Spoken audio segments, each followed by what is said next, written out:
Bolsonaro disse que sua resposta à pandemia era para proteger os pobres. Eles acabam sofrendo mais.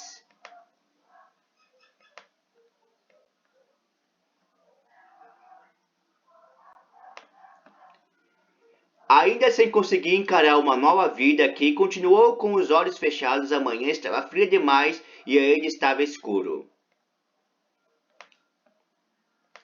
Ao seu lado, sobre um teto de plástico preto, dormia uma jovem que ela mal conhecia. Eles estavam juntos há semanas, refugiados econômicos da pandemia de Covid-19, desempregados e despejados, agora agrupados na esperança de que dias melhores virão. O céu clareou. Zuleide na Conceição Félix, 67 anos, saiu de seu barraco inóspito na periferia da região metropolitana de São Paulo. Ela fez café em seu fogão, uma relíquia querida de sua antiga vida, e tentou ignorar o frio. Empregada doméstica analfabeta, Zuleide levantava uma vida de pobreza, trabalhando nos últimos meses por $240 por mês, mas mesmo ela nunca tinha passado por algo assim. Meu marido e eu tínhamos um quarto, ela relembrou. Nós tínhamos uma sala, tínhamos uma televisão, uma cozinha, era tudo que precisava.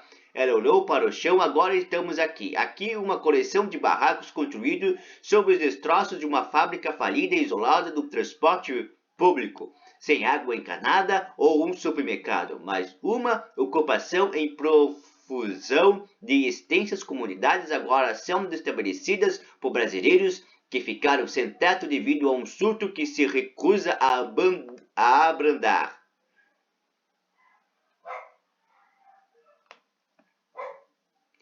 Essas são as pessoas que o presidente Jair Bolsonaro disse que queria proteger quando adotou a estratégia nada comum contra a pandemia de fazer poucos para controlar a propagação do coronavírus. Pessoal, deixa eu ver. Vai. Pessoal, antes de continuar, eu quero te mostrar uma coisa. Antes de continuar, eu quero mostrar uma coisa.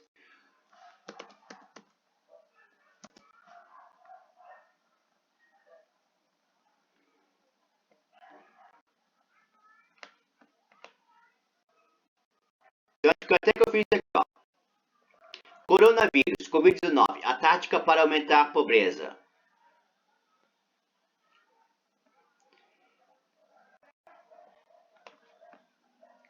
Novo coronavírus faz extinção de 114 empresas por dia em Minas. Mas tem que ficar em casa. Fica em casa, pessoal. Eu vou mostrar o efeito do isolamento social, lockdown e fica em casa. Sabe qual é o efeito? É esse aqui, ó.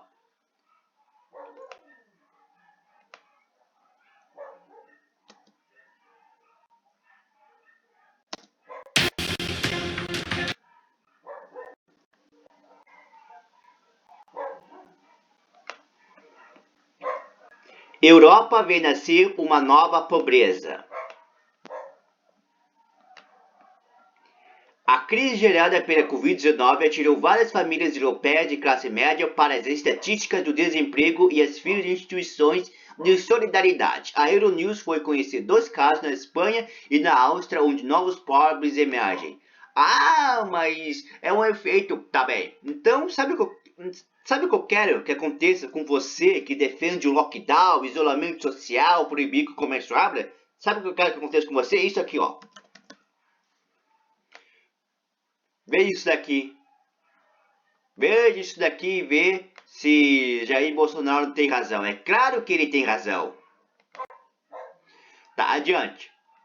Diante de 2 piores surtos do mundo, eliminou quase todas as medidas de confinamento propostas pelas autoridades federais e estaduais, apelando para a necessidade dos pobres da classe trabalhadora brasileira. Eles não podiam ficar em casa, disse ele, precisavam trabalhar para sobreviver.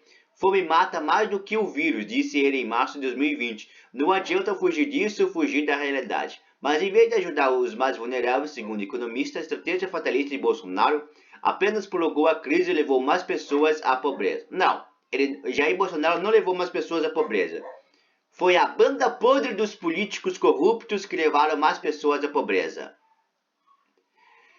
utilizando o isolamento social como pretexto Bom, tu sabe, né? Quase um em cada 5 brasileiros diz ter ficado desamparado sem nenhuma renda. Metade do país está tendo dificuldade para botar comida à mesa.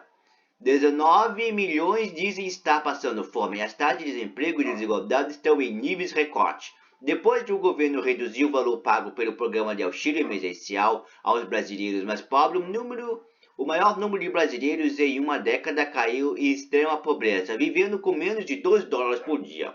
A população sem teto cresceu. Enquanto as pessoas estiverem com medo de adoecer e enquanto as pessoas estiverem adoecendo na escala em questão do Brasil, vai haver muita estabilidade, disse a Ney, economista da Fundação Getúlio Vargas. Isso tem sido terrível para a economia, principalmente para os trabalhadores informais. O Brasil atualmente tem ficado com o pior dos dois mundos, 500 mil de mortos, mais do que qualquer lugar fora dos Estados Unidos e outros milhões de desempregados.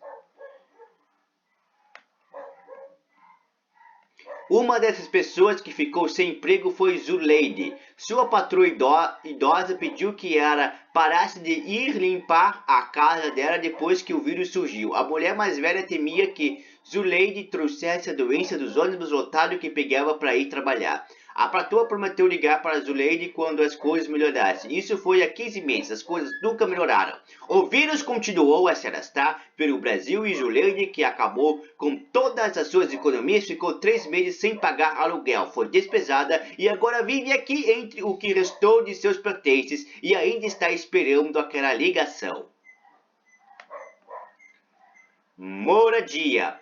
As cidades se têm de surgir rapidamente em questão de horas. Uma delas tomou conta de um terreno da igreja de um famoso pastor da televisão. Outra criou raízes em terra de propriedade de estatal petrolífera. Em São Paulo, a maior cidade do hemisfério ocidental, mais de 800 famílias se amontoaram em um pátio de contêineres vazio. Outras 600 se inscreveram para um espaço em um campo vazio ao lado de uma favela. As comunidades povoadas, em grande parte por pessoas que perderam o emprego e a casa, passaram a simbolizar o fracasso do governo em proteger seus cidadãos mais pobres do impacto econômico da pandemia. Ele estendeu o pagamento do auxílio emergencial de $120 por mês para milhões de pessoas necessitadas, tirando algumas pessoas da pobreza temporariamente, mas o programa foi reduzido em setembro e depois suspenso por meses. O governo não proibiu os despejos como aconteceu nos Estados Unidos, nem incentivou contratar os jovens pobres e vulneráveis como fez o Reino Unido ou Inglaterra. O que Bolsonaro fez para salvar a economia? Perguntou Lina Lavigne, economista da Universidade Federal do Rio de Janeiro. A única coisa que ele fez é dizer nada pode parar. Isso não é uma proposta para salvar a economia. O gabinete de Bolsonaro não respondeu a uma solicitação de comentário em público. O presidente tem se preocupado com o endividamento do governo e quando questionado se ele deveria fazer mais para aliviar o sofrimento, ele mostrou irritado. Qual país do mundo fez um projeto igual ao nosso no momento de crise que foi o auxílio emergencial? Ele perguntou. E tem gente criticando ainda, falando que quer mais. As novas ocupações, muito fundadas após o pagamento de auxílio emergencial serem reduzidas, agora estão alimentando um dos debates mais prolongados e polarizados do Brasil. Um país de vastos espaços não utilizados e de desigualdade inevitável. O Brasil, há muito tempo, é palco de acirradas disputas de terra entre latifundiários e invasores, sem nenhum outro lugar para ir. Muitos dos enclaves irregulares que agora abrigam milhões vivem sob constante ameaça de remoção. Durante a pandemia, enquanto as pessoas foram expulsas e levadas a morar nas ruas e as ocupações se multiplicaram, as autoridades ficaram sob pressão de remoção. Em São Paulo, elas removeram aproximadamente 4 mil pessoas, o maior número do Brasil. Outras 3 mil foram removidas em Manaus, cidade do Amazonas devastada pelo vírus. Nesse mês, o Supremo Tribunal Federal, STF, suspendeu a remoção até o final do ano. O irritado Bolsonaro, em ferrenho defensor dos latifundiários, é o fim da propriedade privada e calor lamentável. Mas a ocupação, na maioria das vezes, nasce em terrenos vazios, que era exatamente o que um trecho deserto ao lado de um pátio industrial do norte de São Paulo parecia para Janeide Pereira. Ela estava pensando do lado fora de seu prédio em julho passado, desesperada, pois havia perdido o emprego. A mãe, para quem ela trabalhava, disse que queria proteger seus filhos de uma possível exposição ao vírus. Agora Janeide estava prestes a perder sua casa também.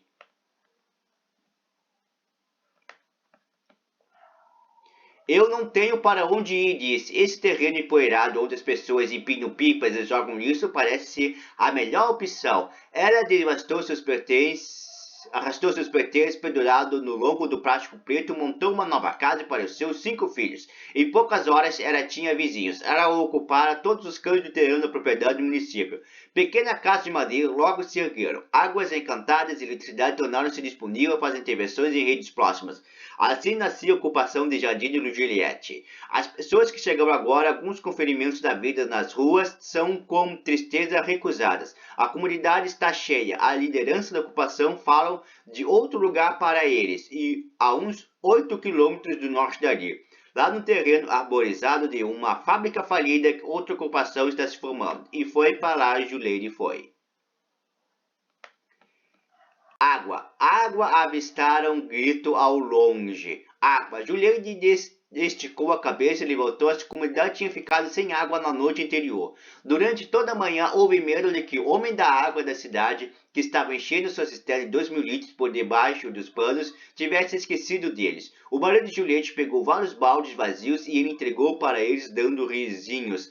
Lá foram eles parados nos estúdios no lixo e os construtores haviam deixado ali. Eles encontraram o homem da água na frente da comunidade. A água gritava para Zuleide. Ela estava tentando ser feliz ali, mas a cada dia sentindo o peso dos seus 67 anos, seu corpo doía.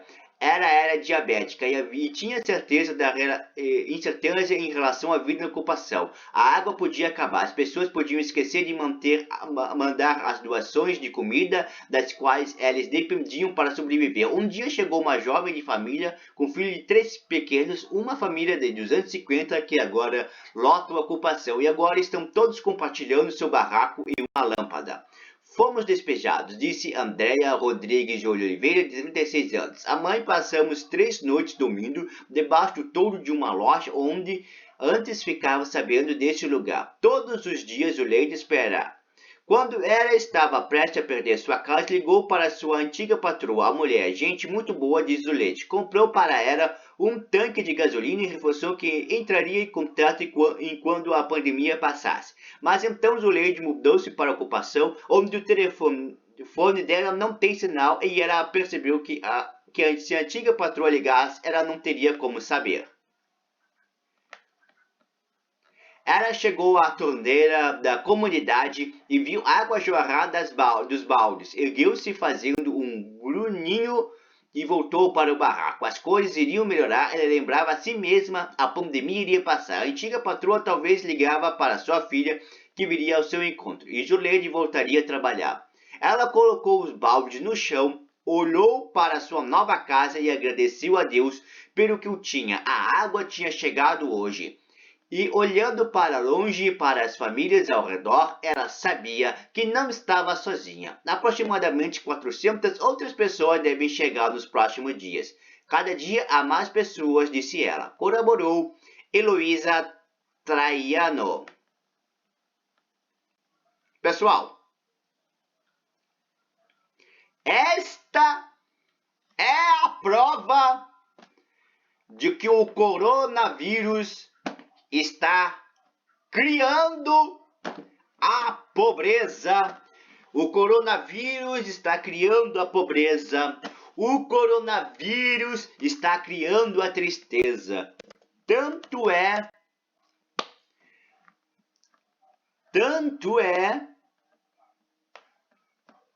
que eu fiz essa matéria no meu blog. Coronavírus, Covid-19, a tática para aumentar a pobreza.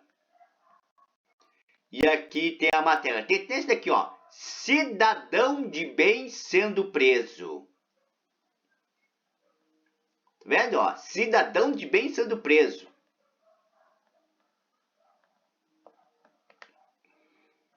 Então, pessoal, é a praga da pobreza.